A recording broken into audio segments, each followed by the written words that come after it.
speaker is Avi Freedman. He's the CTO of Server Central, and we're really grateful that Avi's here. He's going to talk about big data tools overview. I do just want to do a quick read of part of his bio. He leads the definition, sales and engineering, Service Notes Cloud, and VM platform, VMware platforms, and recently he was recognized as Distinguished Engineer and Chief Network Scientist for Akamai, where he led development of its network and content delivery technologies to new applications and grew its globally distributed network from 252,000 plus networks. So he actually has done this and really knows what he's talking about. So thanks for waiting. With that, Avi, come up and here for Avi.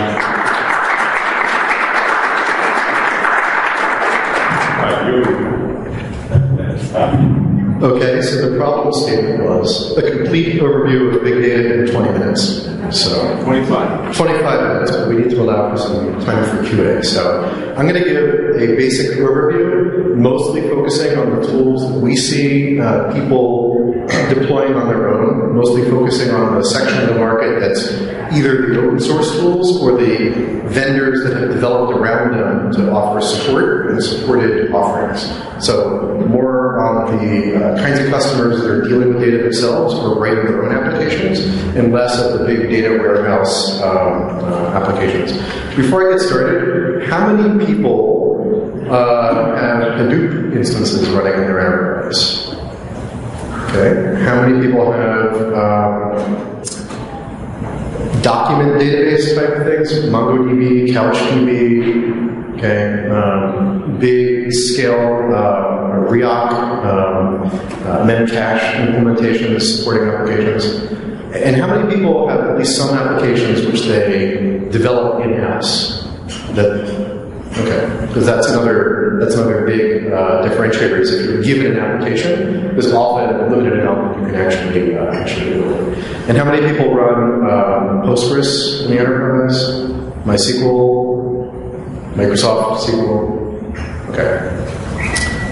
So, what is big data? The canonical definitions, the way it's usually defined is volume. So you've got more data than will typically fit on one machine, billions or trillions of rows. Variety, meaning different schemas, meaning you might have data that looks the same but comes from different places. You might have clothes or orders or data that comes from partners where it's describable, but it doesn't all match. You can't put it all in one table, one set of schema, and then talk about it as easily with relational databases. And then velocity, hundreds of thousands of records per second. And even the big data tools have differ in how well they deal with all of these things. For example, many of the big data tools, if you actually needed to do millions of records per second of insert for constantly, they would almost all fall over. So volume, variety, velocity. Traditional systems, even with scale-up partitioning and sharding, which we'll talk about how people deal with the classic database systems and trying to make those work at a larger scale. They have difficulty with one or more of these things. Pretty much any one of these things at scale will give Postgres, Microsoft SQL, MySQL installations difficulty. So what people have done is say, let's constrain the problem, let's build solutions that deal with data that looks like this, that comes in this fast. And the key thing that you'll find in the big data, the NoSQL and the Hadoop space, is that it all clusters. It's all designed by people who realize that if the answer to scale is I'll just buy a bigger foo, then you have the wrong architecture. Because the internet gets bigger, the data volumes get bigger, and you need to have clustered solutions. The trick is how to provide the same kinds of guarantees that you're used to in the database world on a decentralized solution. So particularly that causes problems with database integrity, which we'll talk about. So the focus of what I'm going to cover is the tools that mostly started at the big web scale companies, building solutions for the kinds of problems and data they have, and that are either open source or you'll find commercial vendors, but the typical installation, you'd be able to spend tens of thousands of dollars instead of millions of dollars on a minimum kind of installation. So not focusing on the Netezza and other larger type systems. So it's no surprise, big data is hot, data mining still, but people have become increasingly interested in it. And the problems that we see are applications that are growing and problems scaling the databases on the back end, where people were stuck in this manual cycle of hiring lots of DBAs, and they wanted the software to solve the problems, not humans in operations to solve the problems.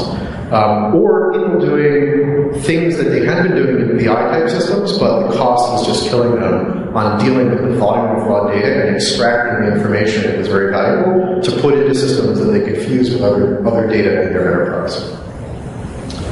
So with the traditional systems, there's two ways you can scale. Scale up, which is you buy a bigger server.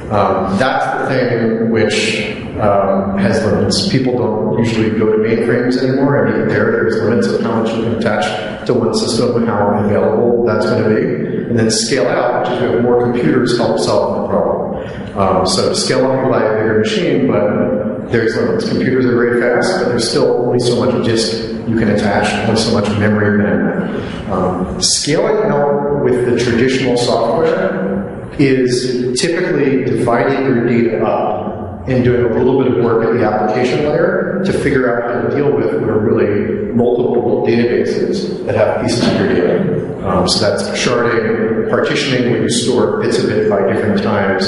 And what people are looking for is to not have to do a lot of logic in the application layer, and to have software that's at the data layer that manages all that behind the scenes.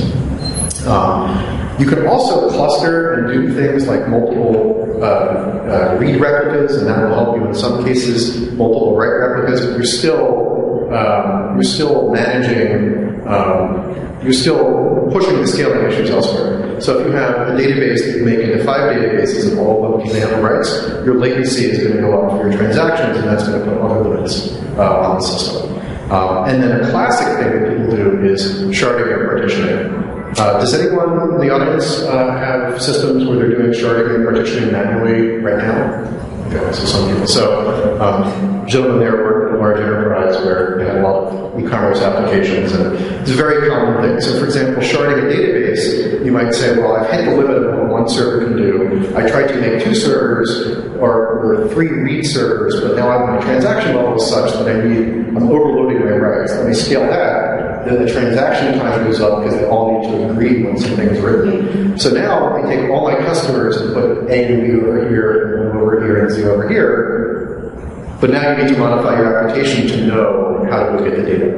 Another thing you can do is break up the tables by time. So you have tables per hour. But again, unless the database makes that all look like one master system, you still have to put logic back in the application, which you can only do if you're writing the application. The way that the standard SQL database vendors are dealing with scaling is by trying to automate some of this process, but that's still a work in progress. And a lot of this, when you do the sharding and partitioning, a lot of it's manual, and you also have issues with balancing space, balancing load, and it winds up being... The difficulties with that are why people started developing new classes of software. So, the new classes of software are typically designed for data that looks a little bit different than your random enterprise database.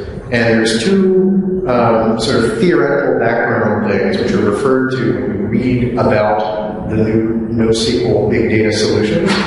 The first is ACID. So ACID describes the business integrity that is expected of, for example, relational database management systems. So in Postgres, in MySQL, Microsoft SQL, you expect that when you do a transaction, it's either going to succeed or fail. You expect that at the end of any state when you turn the machine off, if you turn it on, it's going to all be consistent and can find all its data.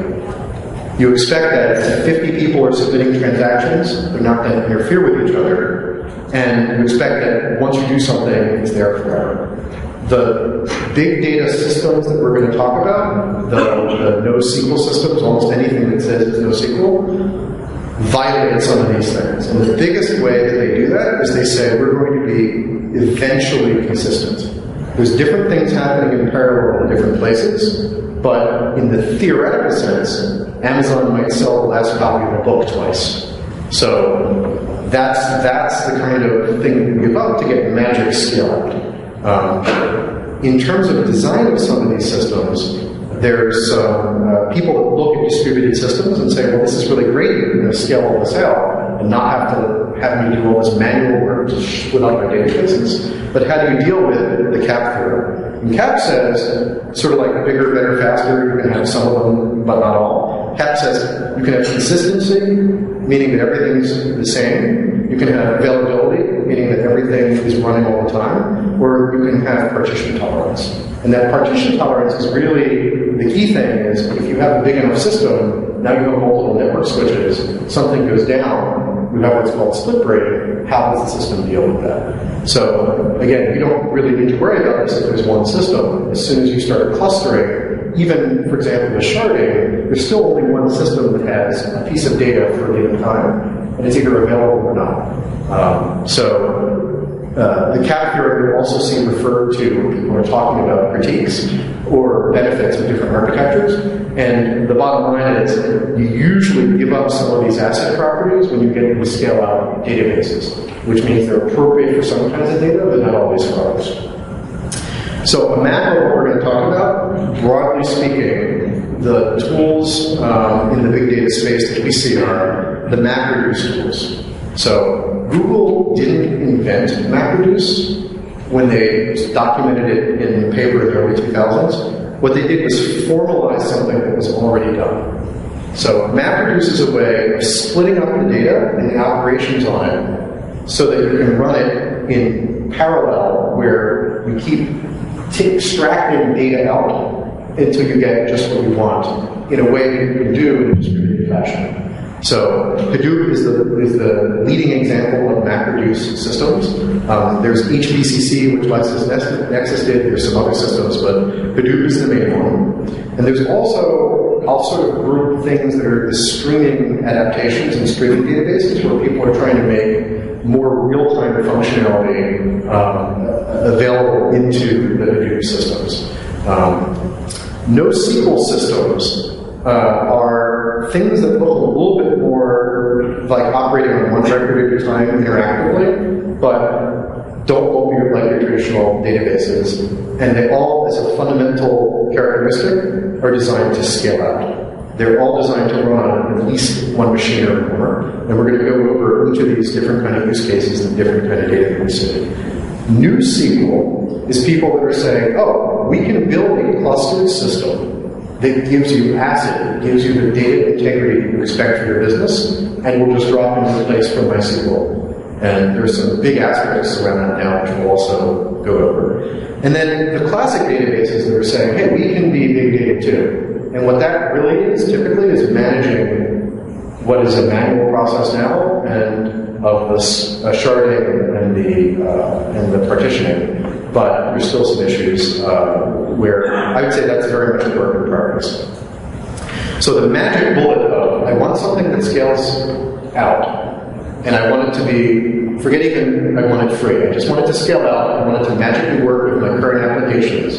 That isn't quite there yet. We're work in progress to get there. So for the NoSQL databases in general, you're giving up ACID, so you have a clustered set of machines and many people potentially interacting, but you're not getting guaranteed availability of the same data everywhere. That's typically what you're giving up. You're dealing with higher volume, which means you can't run it on one machine. So you have to cluster it. And a lot of these systems give you something that is either full SQL, it's exactly something like one of the SQL standards, or it's partial. It looks a little bit like it, and it isn't a SQL system underneath, but it lets you speak SQL if you want to.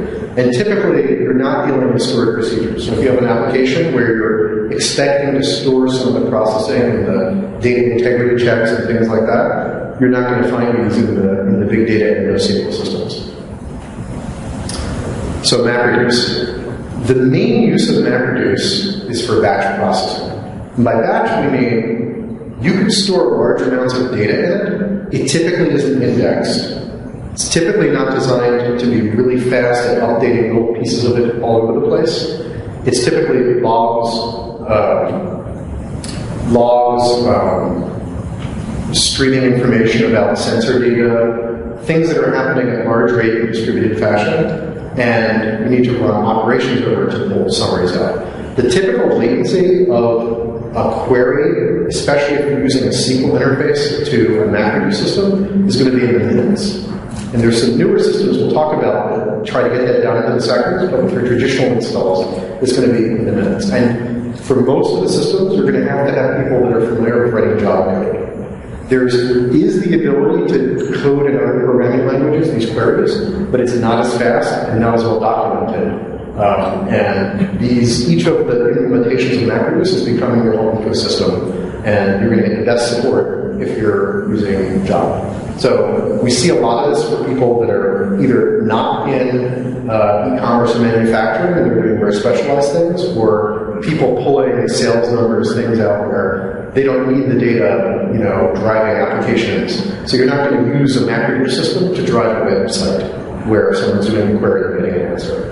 The older version of this, of Hadoop, had single points of failure. They had a central point, which if it went down, the whole system would die.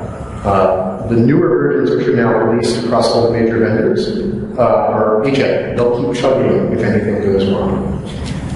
There's no, they don't respect the rules of ACID. You're not going to be doing transactional complex queries. It's more, again, for querying and batch query. There are SQL-like interfaces, but today, the ones that are deployed in production compile your SQL query into queries that can be split up in a MapReduce fashion across the cluster, and that's why you have many minutes to hours potentially to get your data using SQL. So the latency is very high, and you have to typically use Java in these systems. There's one system called MapR, which we use the most because it's written in C. It's very high performance, and they initially focused on letting you bring any programming language and write your MapReduce functionality in it. They've actually gone a little bit back from that, and I'm not sure whether it's because they haven't seen the demand or just because they're focusing on other areas. So another kind of database is a key value store.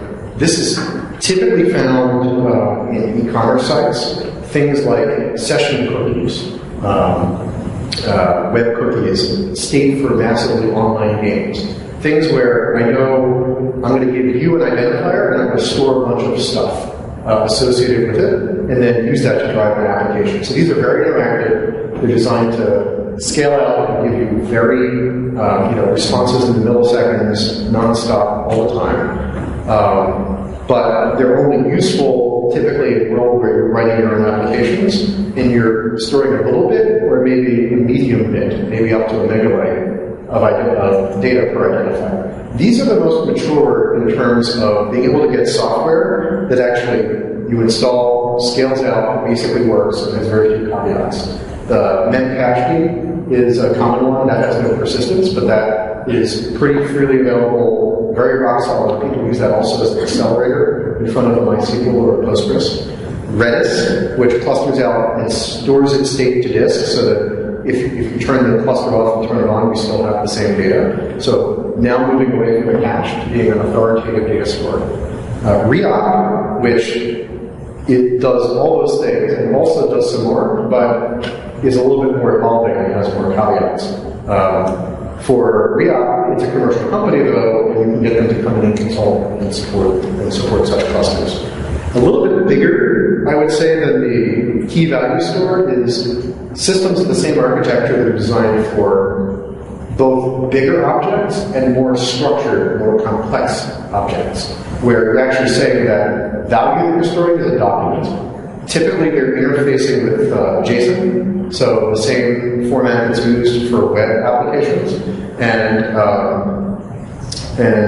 MongoDB is the leader in that space. MongoHQ, they just changed the name to MongoDB. Riak plays in that space. Couchbase does. And they're all still evolving. There's a lot of gotchas about what's the best use of what kind of data. There's a website which I highly recommend called highscalability.com that covers the whole big data space with a focus on these kinds of tools. And you'll see two kinds of articles that are interesting. Every so often, Twitter, Facebook, someone will post, this is our technology stack. And they'll say, this is all the components components that we use to make our site go, and then they'll often describe their caveats. And the other thing you want to do is Google search or look through the high scalability, and you'll see religious opinions on both ends. Actually, articles with emotion words can be very useful to get a sense of where the weaknesses and strengths are of the different systems. So, again, with Memcached, you can just install it, install 3 servers, it'll pretty much work. But these systems, you want to be engaging someone that's played with before you deploy it in production. But that said, these are widely used mostly for some of the biggest web scale applications that are out there for storing little bits of information or documents that are indexed by one sort of key. So not SQL, not really doing big, complex joining queries, but storing large amounts of information and sometimes being able to do millions of updates per second. Although I would say I've never really seen one of these do that constantly. So another kind of thing that's evolving is I call them columnar databases. HBase, which is part of Hadoop, falls into this category, but by itself, it isn't really SQL accessible as a database that you would use as a drop-in in a drop-in. Google announced to the public a tool that they had developed, just like they announced MapReduce as a way to formalize a certain kind of scale-out access to data. They announced Dremel, which is their internal system for doing more interactive querying of data at the same kind of volume and distributed fashion as Hadoop. And they actually have a service that you can use on their cloud that exposes this now. And people have been sort of rushing to catch up and deploy alternatives. Cloudera is probably the closest to Impala. There's an Apache project called Drill that's just in alpha right now that MacR is driving. And these things are very much evolving. The vision is that these are going to be able to operate on top of Hadoop and give you 2-second consistent response to SQL queries on the data that sits in the same place in your Hadoop clusters. So you're actually going to be able to potentially get 3 things by deploying where I think Hadoop is going to be in 2 or 3 years. 1, you're going to get a magic scale-out NFS accessible file system. And you can already get that with MapR. It's very high performance, and the data that's in HDFS is exposed as an NFS file system. So you can already replace an Isilon cluster. Anyone from Isilon? Okay, with MapR on commodity hardware. You can put data in. Okay. You can put data in and do your MapReduce on it. And how many people have do something with MapReduce in their organizational budget? Okay, so we see that a lot. Then you'll be able to, the same data in place, maybe stored a little differently, you'll be able to do more interactive queries. And you don't need to check all the logs for the last 3 months, you just want to see what happened in the last hour. You'll be able to do that, use SQL. This is a very evolving space, though. Again, highscalability.org. If you are interested, I'd be happy to send you updates because we work with a lot of customers that are very interested in this space becoming mature. Another class of systems is clustered SQL. So there are systems that are designed to give you the magic sort of relational database that scales, where they said, we're going to throw out ACID. We're going to say we're not going to be completely consistent at all times because we don't need that. But we're going to always give a SQL interface and be eventually consistent. Meaning if you stop counting the system and all nodes were talking to each other, they would eventually sync up and would be just like the end state of an idle Postgres system. Cassandra is the leader there. It's used by Facebook, a lot of web scale companies. There's also a lot of the steep learning curve, a lot of caveats. But there are commercial providers that will come in and assist. The previous category that we're talking about, columnar databases, are not going to be designed for updating single records quite as much, but are converging with where people are going with Cassandra. So again, Cassandra is more not multi-step transaction, but transaction that you write the data and you're allowed to modify it and you have a SQL interface. So again, highscalability at work has a lot of use cases of where people have a great success using Cassandra in web applications. Not going to spend more than a couple seconds talking about graph databases, but If you have data that looks that's very related and you want to find links and patterns, graph databases are good for that. They're used a lot in social networks. We haven't seen anyone other than people doing fraud detection really deploy and use the graph databases. The new SQL systems are from vendors that will tell you very loudly, you can have your cake and eat it too. You can have your drop-in MySQL replacement that clusters, has high transaction rate, and is always consistent. The two leaders are Foundation DB and Vault DB. And it's sort of like, calling the engine room and asking for 20. You can promise magic, but there's ultimately going to be some limits that enable it. Foundation DB currently has some size limits and how widely out they can cluster. And Vault DB, the biggest issue is it's an in-RAM database. And what that means is it drives cost. It makes it very easy to get high transaction rates, but it drives cost. And what they're relying on is that because everything is in RAM, when they do talk between the other machines, the latencies are always very low. And that enables them to do certain things architecturally. They're both commercial companies. They're both happy to sell you and support. And we haven't seen any people use these, but the space they're in is taking people that need typically very high transaction rates and need a little bit more than they can do on one or two machines with classic database architecture. And both allow you to do your own testing pretty easily. So then the question is, how are the classic vendors reacting? So Oracle is hedging their bets, right? They're saying, we're going to cluster out Oracle and make it so that you can have that scale out, but they also have an in-memory database. They also have other products, and we'll even sell you Hadoop if that's really what you want. Microsoft and MySQL, although there's really now MariaDB and then Oracle MySQL, are trying to automate the process that people have been doing manually of distributing pieces of one table across multiple machines. Has anyone used any of the sort of newer versions of MySQL in particular that do this? So we haven't talked to anyone that has, but this seems to be the direction they're going. And it's looked to us like they're not really solving all the problems there. So, because there's a lot of things that humans do where you're trying to decide, am I scaling for load? Am I scaling for disk space? Am I scaling for network bandwidth? But the good news is that they are trying to automate this at least a little bit. So, what are the gotchas to watch out for as you're looking at playing in the open source and sort of generally available scale-out tools? One, do you get and do you need ACID compliance? If you're using an application that you're given, typically you're going to need to use whatever database they've tested with, and you're probably going to, the applications are probably going to be relying when they do something to the database.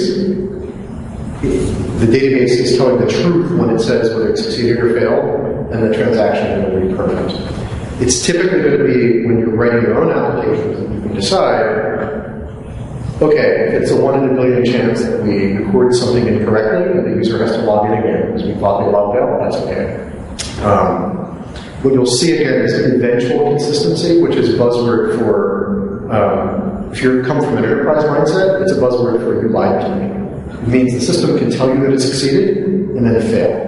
If the system is under load, it doesn't catch up, and you keep pounding it, eventually it can fall behind and fail. So you don't want to be doing critical transactions if on that. Ease of use. What everyone's looking for is a magic scale-out system that has enterprise-level integrity and looks just like a SQL database. And the systems are sort of merging, and everyone's moving in that direction, but they're not there today. With Hadoop, the biggest issue is training. All of the vendors are now starting to use their own jargon and buzzwords in proprietary systems. Hadoop is also very complex internally in terms of different components, and those are changing. And most of the tutorials and training you're going to see require you to know Java to access the data.